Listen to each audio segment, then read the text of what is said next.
Good morning, students. Can you hear me? Good morning, madam. Good morning, ma'am. Can you see my slides? Yes. Okay. So, most probably this is my last class. Maybe I'll have some discussion class later. As far as the content is concerned, this is my last class. Okay. So we were studying about soil water, and we stopped in the middle, and I'm going to complete the rest of the slides of soil water today. So this is the first slide I already shared with you. So at the end of this lesson, that is at the end of soil water, you should be able to differentiate soil water content versus soil water potential. Then describe different methods to measure soil water content and potential. Then describe soil water classification and levels of soil moisture. Differentiate components of water potential. Then discuss soil moisture characteristic curve and factors that influence the moisture characteristic curve, shape of the curve. Then explain hysteresis and factors influencing this phenomenon. So up to this water classification and levels of soil moisture we have already completed. So today we will complete other three. Okay. So all this we completed. The tensiometer, then water classification. So if you are asked to describe about water classification, you have to describe about gravitational water, capillary water, and hygroscopic water. Or you may be asked to differentiate any two or any three. Okay. Then levels of, so you should be able to differentiate what are levels of water and what is water classification. Okay, so both are two different terms. Then now we will move on to soil water potential. So what is soil water potential? It is the measure of the energy status of soil water. Okay, soil water content is the amount of water in the soil. Water potential is the energy status of soil water. Why it is important? Because it reflects how hard plant must work to extract water. So if the water potential is high, it is easy for the plants to get water. Whereas if it is low, so high and low means potential is normally negative. So water potential high means less negative, less, for example, minus 0.1 bar and minus 1000 bar.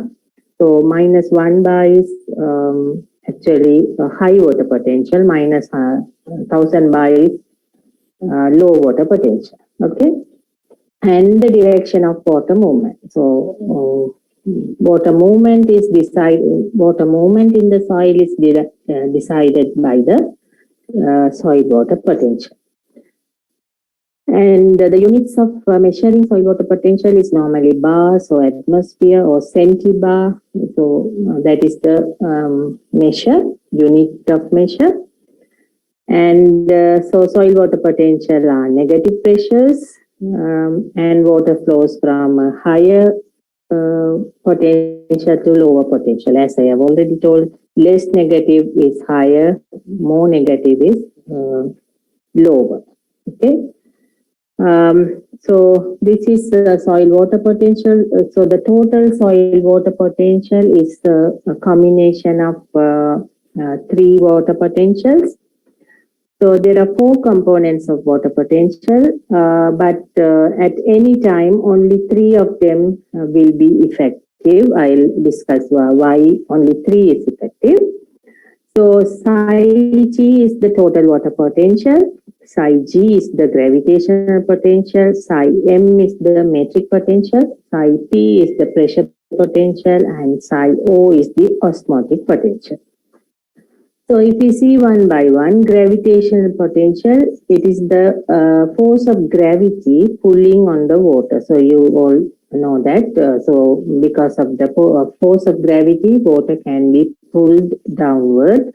So that is called as gravitational potential. Then psi m is metric potential. This is the force placed on the water by the soil matrix. When you add water to the soil, the free water it can move very freely. The water in any pail or in any beaker, it can easily move. When you add some soil to that, maybe the soil surface will attract some of the water molecules, and because of that, the movement will be reduced. So due to the soil surface, the force placed on the water is is metic potential.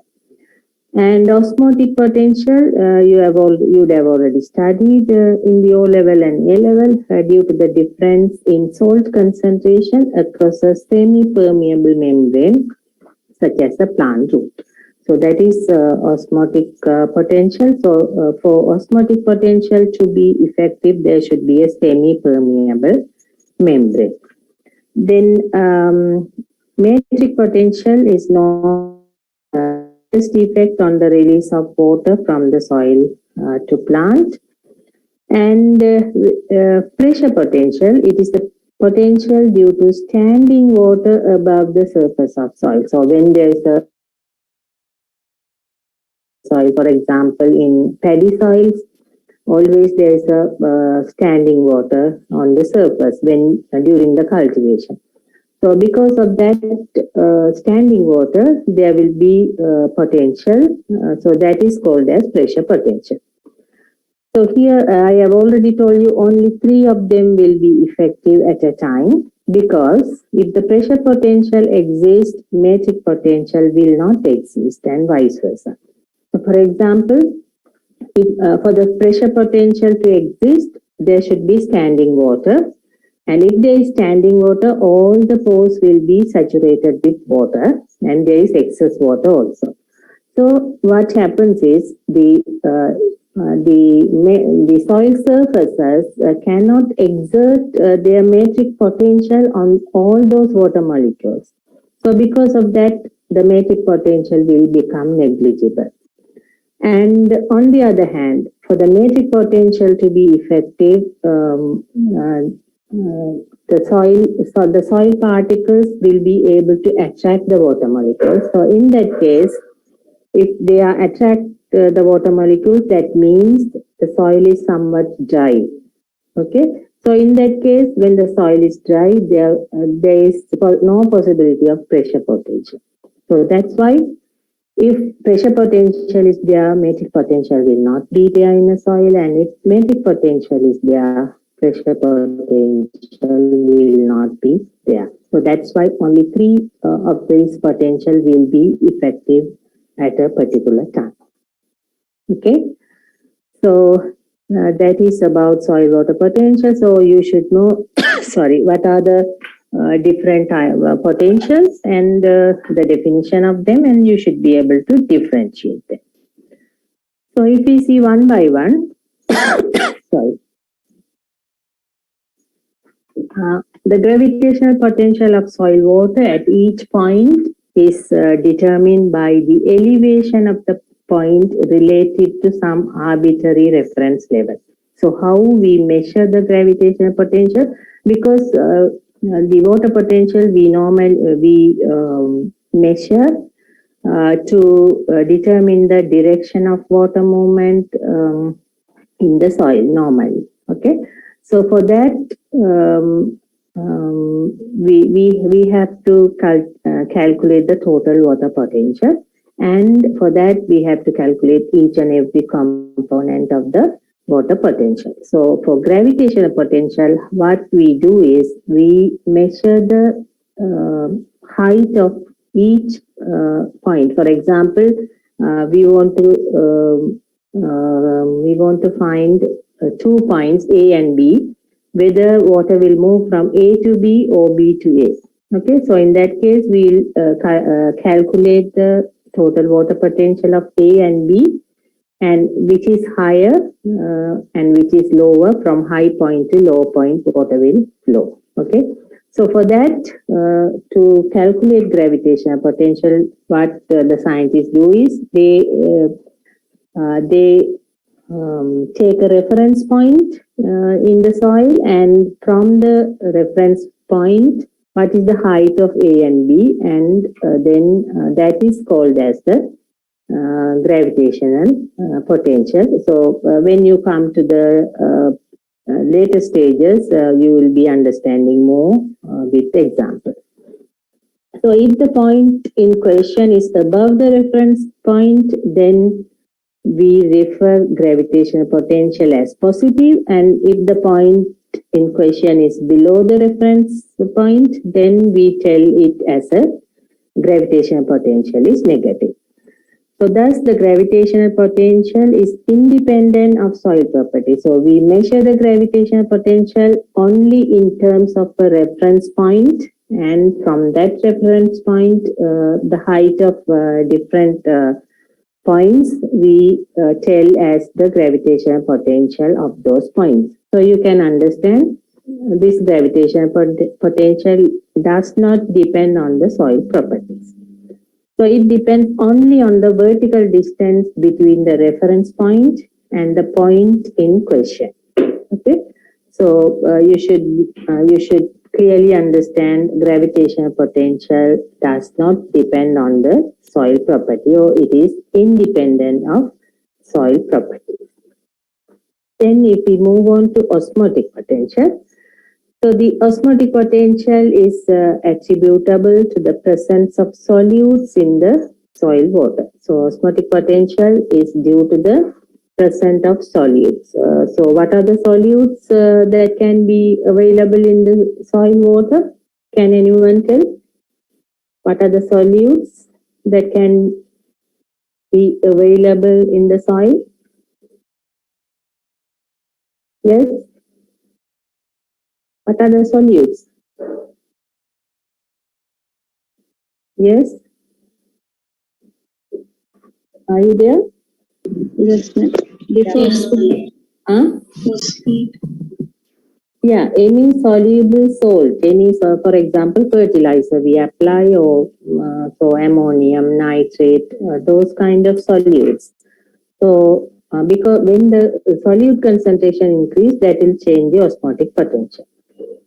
The solutes lower the potential energy of soil water, because solutes will have some attraction towards the water molecule, so they will reduce the movement of water, thereby they reduce the potential energy of soil water. So indeed, the fact that water molecules move through a semi-permeable membrane from the pure free water into the solution indicates that the presence of solute reduce the potential energy of the water. Okay, and you must remember that for the osmotic potential to be effective, there should be a semi-permeable membrane. Okay, so at the equilibrium, sufficient water has passed through the membrane to bring about significant difference in the height of liquid. So the difference in levels present the osmotic potential. And since the osmotic potential of pure free water is zero, the osmotic potential of solution at the same temperature of free water is, the soil water is negative. Okay.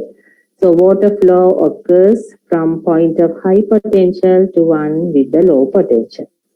And you must remember that osmotic potential does not affect the movement of water in the soil from a place to another place.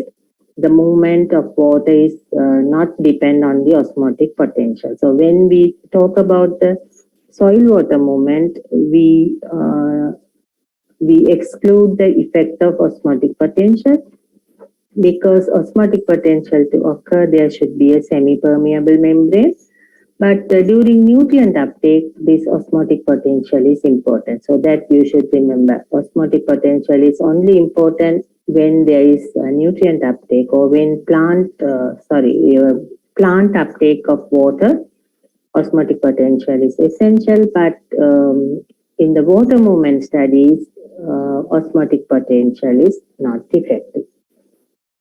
And so the differences in osmotic potential only play a role in causing movement of water when there is an effective barrier of salt movement between two locations. So that's what I already told. The barrier is the semi-permeable membrane.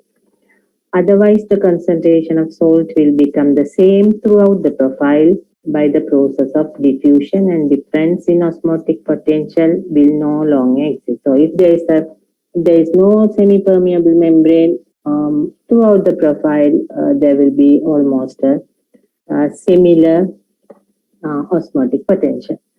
Therefore, osmotic potential does not act as a driving force in water flux. Water flux means water movement. So that's what I have already told you. And this potential is of importance in water movement into and through plants. Okay, so during water uptake by plants, only osmotic potential is effective, in which there are layers of cells which exhibit different extent of permeability to solvent and solute. Okay, so now you could have understood that osmotic potential does not affect the movement of water in the soil from place to place, but it influences or it is important during water uptake by the plants. And if we talk about metic potential, so metic potential results from forces associated with the colloidal matrix and includes forces associated with adsorption and capillarity. So metic potential is due to soil particles or soil colloidal particles, and so water molecules can be attracted or adsorbed on the surface of the particles. So those adsorbed soil molecules cannot move freely. And also there will be capillarity in the micropores. So because of that capillarity also water movement can be reduced. Free water movement can be reduced. So that effect is called as metic potential. So these forces attract and bind water in the soil and lower its potential energy below that of bulk of water. So if you compare the bulk of water, free water, and the soil water, because of the binding effect of water by the soil particles, the potential energy is reduced compared to the free water. And the capillarity results from the surface tension of water and its contact angle with the soil particles. And because of capillarity also, the potential energy is reduced compared to the bulk of water. So metic potential taking energy away from the soil water, or it reduces the soil water potential, and force restricting the movement of water through the pore space. And in any soil less than saturation, the soil will be the metic potential will be negative in number. So in the soils which are fully saturated, metic potential is normally 0. And the potential energy of water is influenced by the metic potential and will be negative energy. And drier the soil, more will be the or larger negative will be the metic potential. Okay, so if you compare somewhat wet soil and a dry soil, in a dry soil, metic potential will be more in negative number, or it will be metic potential is less. More negative means less metic potential. Then pressure potential will be positive in a saturated soil. This we have already discussed. I am again telling. And in such unsaturated soils, the pressure potential is usually considered 0. So in unsaturated soil, there will be metic potential will be effective, and saturated soil where there is standing water also positive. The pressure potential will be positive. And so this is the total water potential. Sum of all these. This is gravitational potential, metric potential, pressure potential, and osmotic potential. So here osmotic S is used. So the total soil water potential equation will give us a value when we add up all the effects of gravitation, matrix and osmotic. And you should remember, if metric is there, pressure potential will not be effective, and if pressure potential is there, metric potential will not be effective. And water will move in soil profile from an area of high content to an area of low content.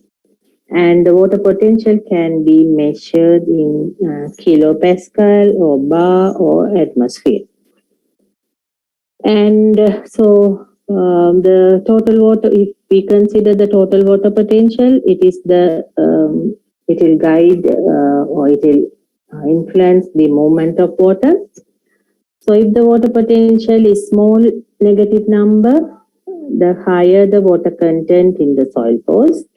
And if the water potential is larger in negative number, lower content will be in the soil pores. So the relationship between water content and water potential is always a negative relationship. And water will move from the area of higher to lower content or concentration, or water move from an area of lower negative value of total water potential to an area of higher negative value of total water potential. So this pressure membrane apparatus, so this apparatus we have in the JICA lab. So this is the instrument we use to measure the metric potential. Okay. So how we measure the metric potential? So there is a chamber which is fully covered and resistant to any inflow or outflow of water. So here we can place the soil sample. Normally we place a wet soil sample here, and this is connected. This chamber is connected to the pressure source. Okay. So we can regulate the pressure, and maybe we can set a particular pressure, for example, 0.1 bar or 0.2 bar or 0.3 bar, whatever. We can set it and we can allow to equilibrate. So what will happen is some of the water will be drained at a particular metric potential level.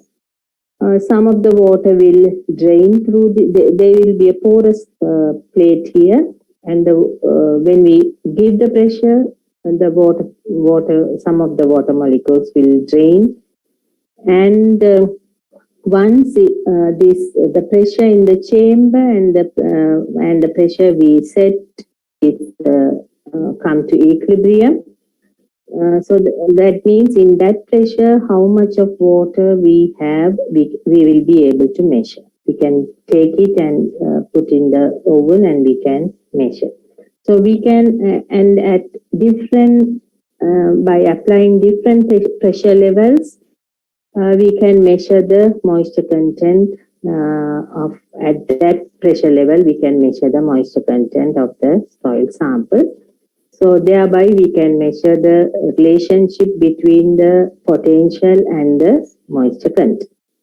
So that is the instrument used to measure the metric potential and the water content relationship of a soil sample. So this is soil moisture characteristic curve.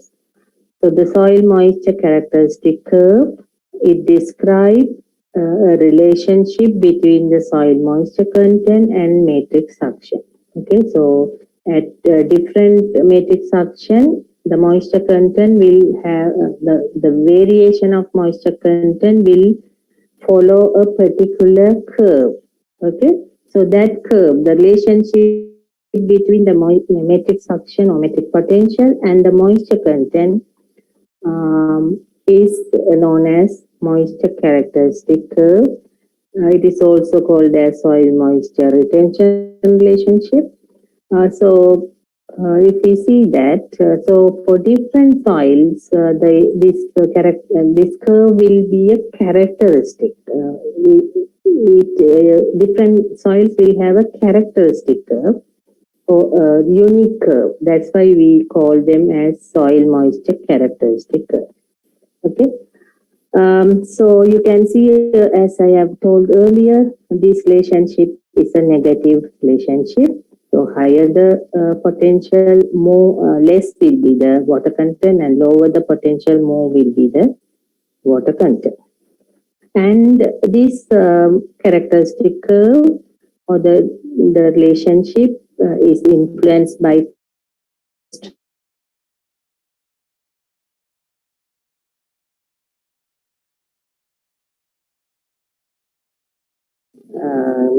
moisture characteristic. So you can see clay soils have always a higher moisture content at any water potential level. If you see at any water potential level, clay soil have more water content than the sandy soil. So this is again the water potential, the moisture characteristic curve of three textural forms.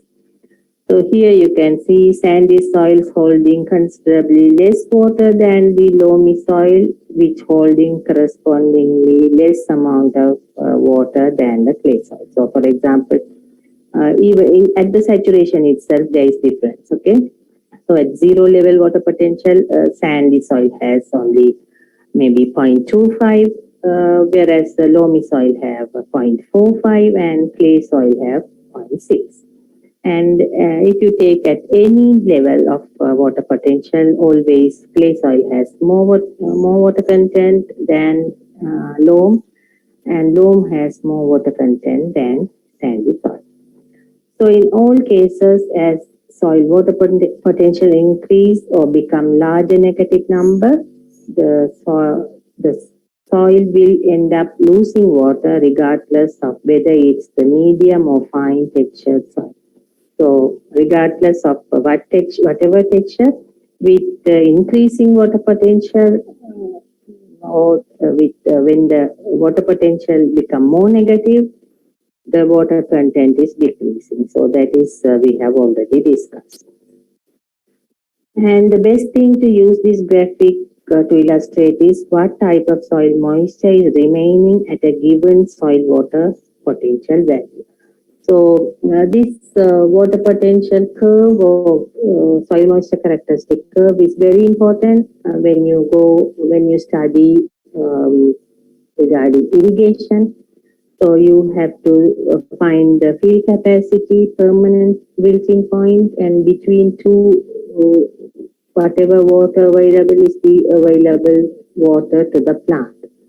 So to find this field capacity and permanent wilting point, this type of graph is very important. So that is main application of this soil moisture characteristic curve.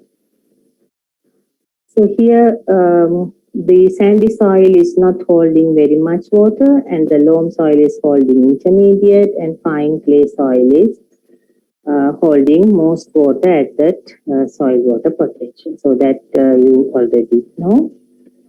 And the minus by atmosphere is not a large negative number. It's a high value and has a lot of usable water in the soil profile. So for example, if you take this minus 0.1 bar, so you can find there is a considerable amount of water in the soil. And minus 1 by atmosphere is not a large negative number, and it is high value and has lot of usable water. So that is about amount of water available at different moisture potential levels. But if you go to the minus 10 bar, now you can see the moisture content is very low. So maybe beyond this, the water available in the soil is not available to the plant. Okay. So the water deficiency point for plant is usually around minus 10 bar, and it is vary from one plant to another, but it is around minus 10. So it is fairly representative value that most of the crop plants at least can take water out of the soil profile without significantly damaging their yield potential. So if the water potential is negatively increased beyond minus 10, then the plants will suffer from water deficiency. So conclusion of suitable value of soil water potential for plants for all the practical purposes, the level of water being held between 0.1 to minus 10 bar is really usable water that being stored in the soil for the plant. So at minus 10 to minus 100 bar, it is very little water left in the soil profile. So the plant cannot utilize that water in the soil. Okay. So to find the plant available water, the soil moisture characteristic curve is very important. Now we'll see what is hysteresis. So it is so we have already seen what is the soil water characteristic curve. It describes the relationship between the soil moisture content and the metric potential or metric suction. Okay.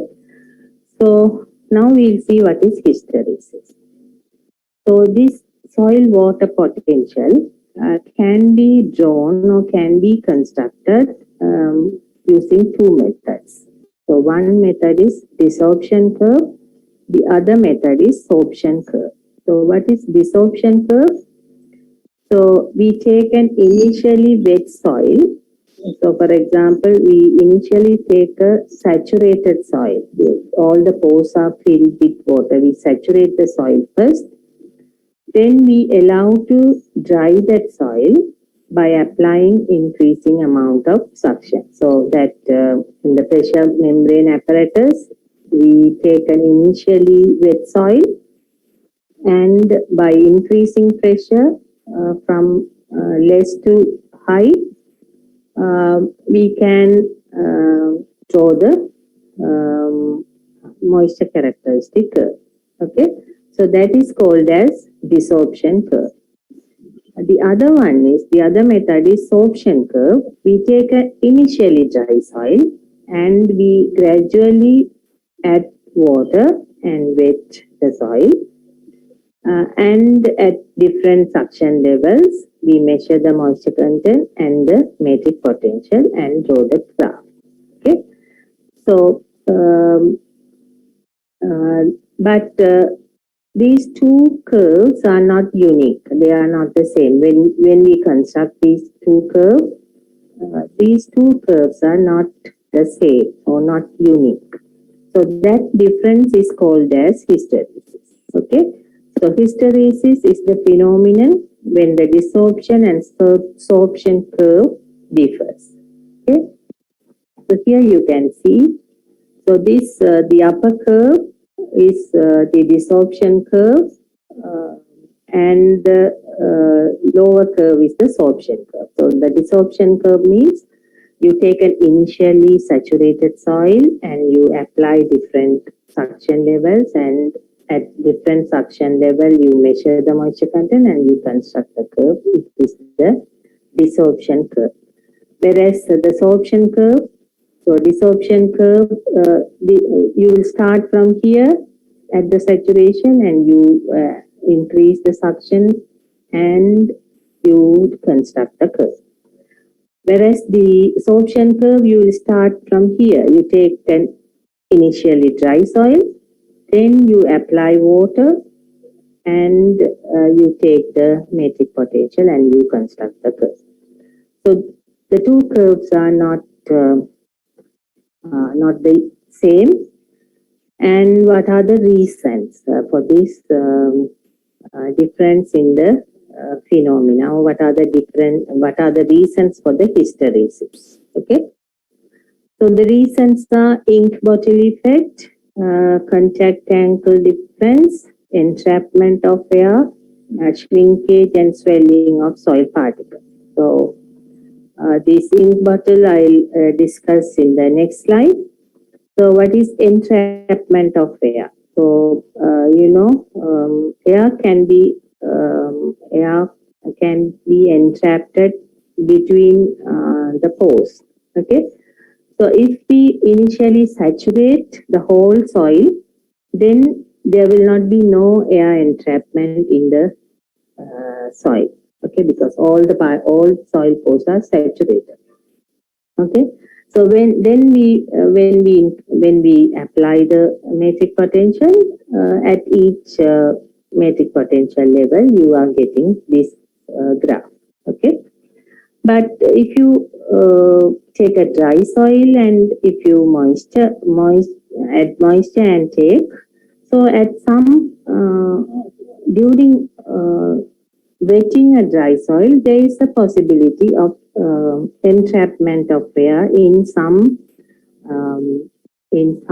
pores, which should be actually saturated, which should be actually filled with water at that matrix suction. Okay, they should have been saturated with water at a particular, at this, for example, in this water suction. Uh, some pores, there may be some air entrapment. So because of that, at that level, those pores are not filled with water, so they will show less moisture content. So that is one reason. Then the other one is shrinkage and swelling of soil particles. Again, so when the soil particles, you take an initially dry soil and you add water, and if the soil has some shrinking, swelling clay particles, they will absorb water and they will swell. Okay, so when they swell, the bigger some of the bigger pores will be reduced because of the swelling of the soil. The size of the pores will be reduced. So because of that also, the moisture content can be reduced at a particular point. So these are the two minor reasons. And the other reason, so this is due to the contact angle difference. So during drying and during wetting, there is difference in contact angle, you can see. So that contact angle difference also can cause these differences in desorption and sorption curve. And this ink bottle effect. So during drying, so the moisture content. So here during drying, normally here when we apply suction, initially the bigger soil pores will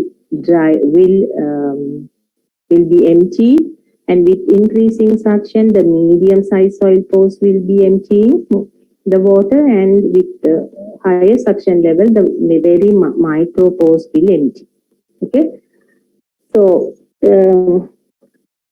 so here when we are drying, initially this pore, for example, this pore will empty the water, but for this but with in higher level only this pore will empty. Okay, so in the soil there will be big pores and small pores will be arranged in a matrix.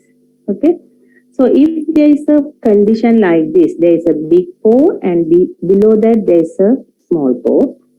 So at a suction level where this pore can empty, practically this cannot be emptied until this pore is empty.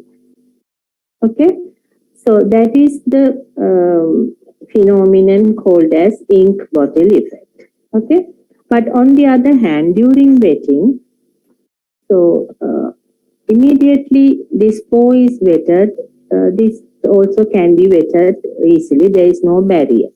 But here for drying, after this pore empty only, the bigger pore can be emptied if the soil pore structure is like this. Okay, so so that is called as ink bottle effect. Okay, so that is all about soil water for you at this time. So if you have any doubts, you can ask. I'll give you 5 minutes. If you have any doubts in the earlier class or today's class in water, you can ask. Or any other discussion you want, you can ask.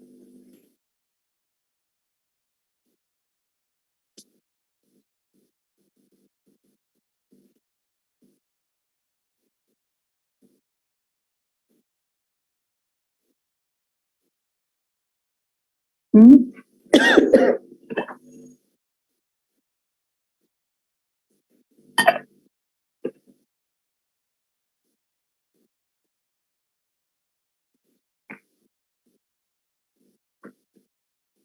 Yes, there is a request to for the ink bottle effect.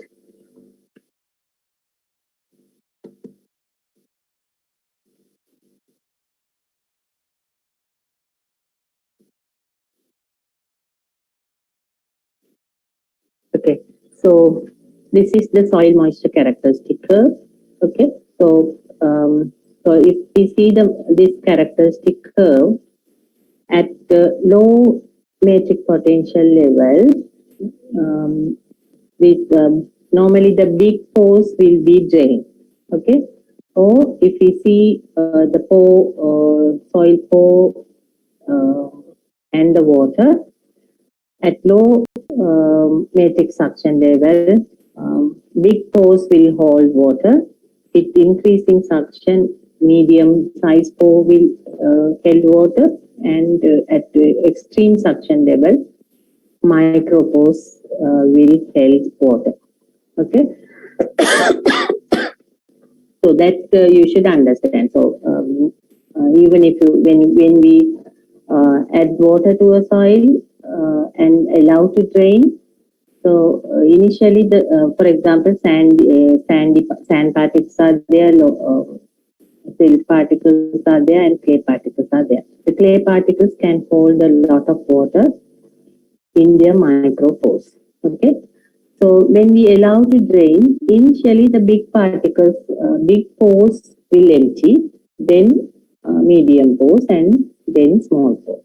Okay, so that is the shape of the curve, right? So in a soil, these big pores, small pores, all will be arranged in a mixture. Okay, there are no separate big pores and small pores in a row. Okay, big pores and small pores will be arranged in a matrix. Okay, so this is an example where a big pore is here and below that a small pore is there. Okay, so when we do a desorption curve, we initially saturate and allow to dry. So to to drain this pore, practically, this pore has to be empty. Then only this pore can be drained. Okay. So that big pore is here, and the small pore is here. Okay. So during desorption, uh,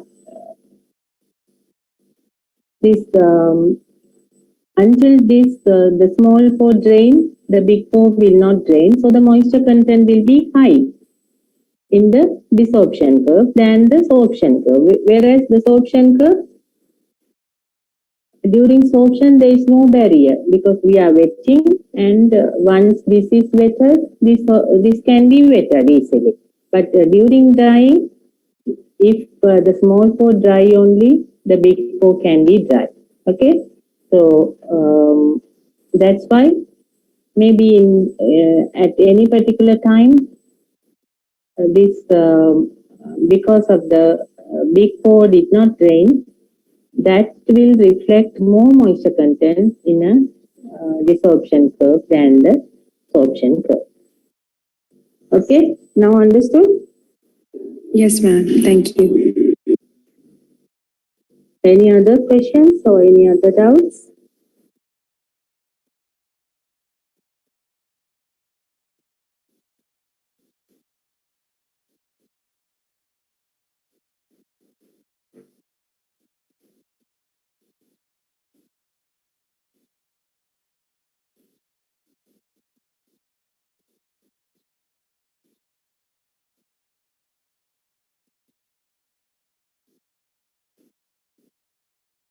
So here, but what is so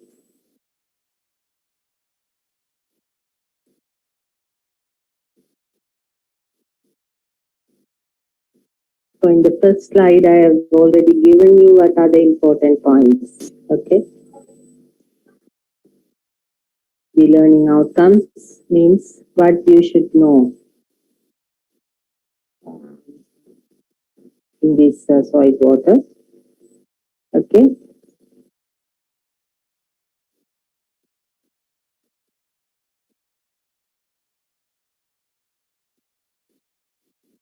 so what is the standard method to measure water content? What's the standard method?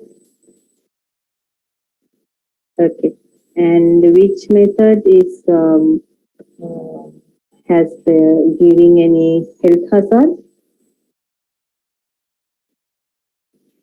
Which method can give health hazard to the person who measures? Neutron scattering method.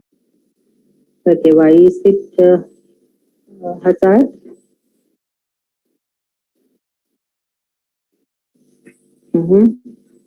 Okay, and can you give the soil water classification? What are the different types of water in the soil? Gravitational water and hygroscopic water. Okay, so hygroscopic water is not available to any living organisms. So is it correct or not? Hygroscopic water is not available to any organisms. Is it correct or true or false? False. Why? No. Available to some microbes. Okay. And so can you differentiate metric potential and pressure potential?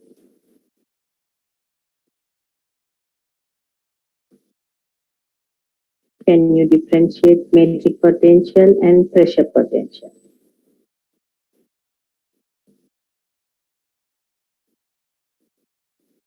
Hmm?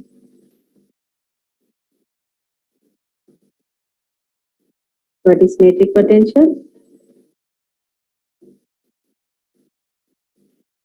Or what is pressure potential? So, hmm, hmm. Okay, so the potential created due to the standing water above the soil profile is pressure potential. So what is metic potential? Metic potential is the potential created by what? Restriction of the soil colloids or soil particles. Okay, so actually I don't know I told or not, pressure potential is actually positive and this is negative metric potential, because pressure potential, when there is pressure, movement can be increased. Okay, whereas metric potential will reduce the movement of water. So actually pressure potential is positive and metric potential is negative, or pressure potential improve the water movement and metric potential reduce the water movement. And also you can also add pressure potential is normally in saturated soil, and for example in paddy soils it is effective, And Metic potential is effective in unsaturated soils such as field crop soils. Okay, so that is so you should be able to differentiate different components of gravitational potential and pressure potential, or gravitational potential and Metic potential. So you should know those differentiation. And soil characteristic curve. What is soil moisture characteristic curve? Can anyone tell?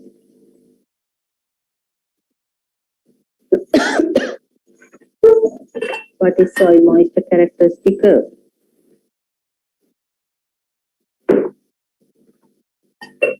Just now we studied. It describes the relationship between the soil moisture content and the matrix structure. Okay. So, and what factors can influence soil moisture characteristic curve? Texture and structure. Okay. And and also you should be able to discuss. Maybe you can draw and discuss the influence of texture. Actually, I did not go into detail the influence of structure. So maybe if you are studying more in soil physics in third year, we'll be discussing more on that. And explain hysteresis and factors influencing this phenomena. So that's what we studied. So what is hysteresis? What is hysteresis? If you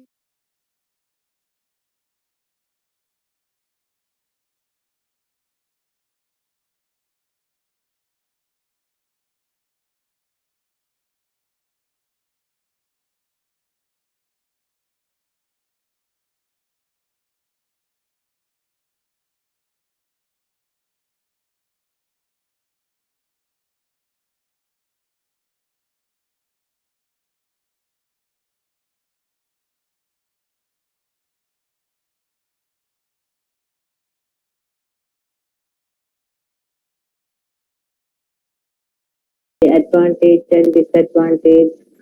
So all the content, almost all the content is important in soil water. So if you have any question, you can ask, or we can wind up.